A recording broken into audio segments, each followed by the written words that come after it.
वो नॉमिनेटेड था। 4 बीज निगम के लोगों को नॉमिनेट किया जाता है, नॉमिनेशन में था। ये बात सही है कि वो हमको इनपुट देता था, उसको किसी स्थिति में मना नहीं किया जा सकता। लेकिन ये जो कार्रवाई हुई है ये हमारी इनपुट के आधार पर ही हुई है, जो एसीबी ने कार्रवाई की है।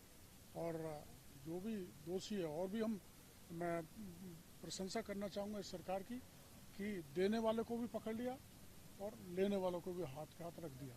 इसलिए अद्वितीय कार्य राजस्थान की एसीबी ने किया है, प्रशंसा के पात्र।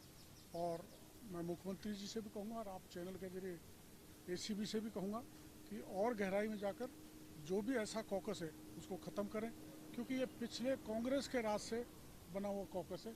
इसलिए कांग्रेस के भाइयों की और विपक्षियों को भी इस पर आपत्ति हो रही है। गोविंद डोटासरा तो कह रहे हैं कि कृषि मंत्री के साथ ये व्यक्ति छापेमारी नहीं, वो तो मैं कहता हूँ मैंने कहता हूँ इनकी सूचना पर हम छापेमारी कार्रवाई करते थे। मैं कम मना कर रहा हूँ, उसकी सूचना इनपुट बहुत लोग देते हैं, तो इनपुट देने वाला ही उसमें लिप्त हो गया तो उसकी जानकारी हमने एजेंसीज को दे दी, जिस पर कार्रवाई होगी। डोटासरा जी 500 करोड़ के आरोप लगा रहे हैं कि मिली बसेस चल रहा था। तो 500 करोड़ के 1000 करोड़ का लगा है, उनको डेमोक्रेसी आरोप लगाने का अधिकार है। लेकिन मैं कह तो रहा हूँ 500 करोड़ का हो, 1000 करोड़ का हो, 50 करोड़ का हो, 100 करोड़ का हो, एसीबी गहराई से जांच करेगी और जो भी माफिया है जो कांग्रेस के शासन में पनप गए थे उनकी कमर तोड़ेगी। अच्छा, वो नहीं, उनका डोटासरा जी कहना है कि ये इनके घर 1.5 करोड़ से ज़्यादा की संपत्ति मिली है, नकदी मिली है। इसके अलावा आप देख सकते हो कि पैसा कहाँ तक ऊपर तक जाता होगा, क्या वो आरोप लगा? देखो मेरी बात सुनो, मेरा तो तिल मात्र ये पैसे लेने देने की बीमारी में हूँ नहीं। मैं तो वो व्यक्ति हूँ जो 85 में रिश्वत वापस कराने के लिए पुलिस की गोलियों के सामने खड़ा हो गया था। मैं जीवन भर भ्रष्टाचार के खिलाफ लड़ा हूँ और मैं ये भी कहना चाहूँगा मेरा तिल मात्र भी कहीं इन्वॉल्वमेंट मिल जाए तो मैं एसीबी को कहना चाहता हूँ, मैं कानून के हवाले अपने आप को करने के लिए तैयार हूँ। एक अशोक गहलोत जी को 25 सितंबर याद आ रही है, वो कह रहे हैं कि वो राष्ट्रीय अध्यक्ष बनने वाले थे लेकिन उनके खिलाफ षड्यंत्र किया छोटी लाइन बड़ी लाइन याद उस बारे में मैं कुछ नहीं कह सकता। उनका आपस का कांग्रेस का मामला है, उनकी लड़ाई पहले से रही है और अब और आगे ज़्यादा बढ़ने वाली है।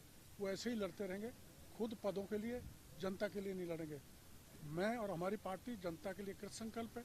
मैंने जो अभियान चाहे फर्टिलाइजर का, चाहे पेस्टिसाइड का, चाहे सीड का, घटिया का चलाया, वो बदस्तूर जारी रहेगा और किसानों के हित में बड़ा सा बड़ा बलिदान करने के लिए मैं तैयार हूँ। लेकिन पॉलिटिकली वो काफ़ी अलग तरीके से बयान देते हैं, क्या मायने निकाले जाए उनके इस बयान की? क्या वो राजनीति में कांग्रेस में प्रासंगिक हैं या वो कुछ और कहना चाहते हैं या सचिन पायलट को रोकना चाहते हैं, क्या है क्या बात? नहीं, अब इनका तो आपस में एक दूसरे को रोकने की ये बयानबाजी है, जहाँ तक मैं समझ पाया हूँ। अब हो सकता है कि एक पक्ष कोई मजबूत हो रहा होगा तो दूसरा पक्ष उसकी खिलाफत कर रहा है। इससे बीजेपी को कितना फायदा? बीजेपी को तो फायदा ही है, पिछले 5 साल तक लड़े तो हम सत्ता में आ गए, अब भी वो लड़ते रहेंगे पद के लिए, फिर सत्ता में आ जाएंगे। नहीं, सीट पे और पूछ रहे आप बताओ ना, सीट में आखिर ऐसा क्या है कि 15 करोड़ के नकली बीज आ गए और उसके बिल, उसके ऊपर कार्रवाई रोकने के लिए? देखो ऐसा है, मैं निकला था पहला, मैंने गोविंदगढ़ के अनंतपुरा में नकली बीज, क्योंकि अब सीजन चल रहा है अपना मूंगफली की बुआई का, तो प्रिकॉशनरी दृष्टि से मैंने ये कार्रवाई की थी कि भाई नकली बीज किसानों के पास नहीं जाए। चौमू से सीकर से चूरू, और दूसरे दिन जाके मैंने वहाँ जो कंपनी है जिसका मालिक पकड़ा गया तापड़िया उस पर छापा मारा था। हमने बराबर कार्रवाई कर रखी है, किसी को किसी प्रकार का कोई रिलैक्सेशन नहीं दिया। सेल बंद है, सीज है, और जब सैंपल ले लिया और जीओटी तो ग्रोइंग टेस्ट होता है, जीओटी में अगर दोषी मिले तो एफआईआर भी दर्ज करेंगे। एक वीडियो भी वायरल हो रहा है डॉक्टर साहब, कथित रूप से कृषि विभाग का कोई प्रतिनिधि बता रहे हैं कुछ लोगों ने पकड़ रखा है, मारपीट हो सकता है जाते हैं लोग बाग, ऐसे भी बहुत होते हैं जो नाम लेके पैसों लोगों से उगाते हैं, उनकी ही कमर तोड़नी चाहिए एसीबी को, ऐसा मैं कहना चाहता हूँ। आपका नाम लेकर के कोई कहीं किसी कारोबारी के पास चल जाए धमकाने, तो उन लोगों को क्या मैसेज देना चाहिए?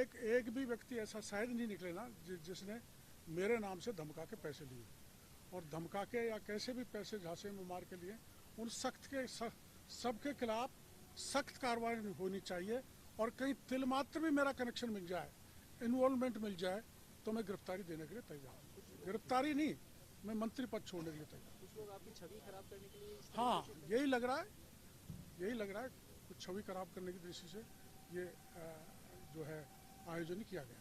तो ऐसा क्या होता है कि हर थोड़े समय बाद आप कह देते हैं कि मंत्री पद त्यागने के लिए तैयार हैं? क्या ऐसा है कि देखो, मैं इसलिए कह रहा हूँ कि मैं जीवन भर भ्रष्टाचार के खिलाफ लड़ा, और डोटासरा जी जैसे विरोधी लोग मेरे पर आरोप लगा रहे हैं। मैं इस आरोप को बर्दाश्त नहीं कर सकता, इसलिए मैंने आपको ऐसा कहना पड़ा। और डोटासरा जी के पास प्रमाण है, वो कह रहे हैं 20-20 लाख सीकर से लिए हैं। डोटासरा जी के पास प्रमाण है तो वो एसीबी को दें ताकि उनके खिलाफ कार्रवाई हो, और मेरे खिलाफ है तो मेरे खिलाफ भी प्रमाण एसीबी को दे। और चूंकि मैंने रीट के पेपर में, आरएस के पेपर में डोटासरा जी के खिलाफ आरोप लगाए थे, इसलिए वो मेरे दुर्भावना से ग्रसित होकर आरोप लगाते रहते।